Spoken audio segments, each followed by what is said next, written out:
head õpilased, lapsevanemad, õpetajad, kogu koolipere. Esimene koolipäev on igal aastal eriline. Kindlasti on aga kõige erilisem see päev esimesse klassi astujatele. Täna on elevil nii õpilased, lapsevanemad ja õpetajad, kui ka need, kelle tuttavad või naabrid kooliteele asuvad. Pärast pikka kodusõppeperioodi ja kosutavat suvevaheaega on jälle nägemisrõõm suur.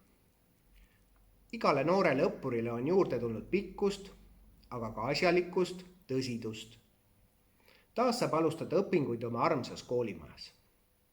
Usun ja loodan, et kogu kooliperel jätkub terveks õppeaastaks erksat vaimu ja südikust uute teadmiste edasiandmisel ja omandamisel. Me teame, et algaval kooliaastal peame valmis olema õppetöö paindlikuks korraldamiseks.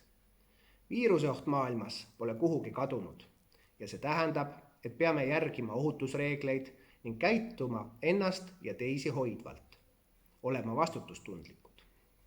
Vajadusel kasutama erinevaid õppevorme, sealhulgas ka kodusõpet. Hea kool on selline, kus lisaks antavale heale haridusele õpetatakse lapsi olema hoolivad, kus kogu koolipere hoiab kokku ning kus ollakse oma kooli üle uhked. Õnnitlen teid tarkusepäeva ja uue kooliaasta puhul. Soovin lastele usinust ja õpihimu, lastevanematele ja õpetajatele õnnestumisi ja tasakaalukust meie uue põlvkonna kasvatamisel ja õpetamisel.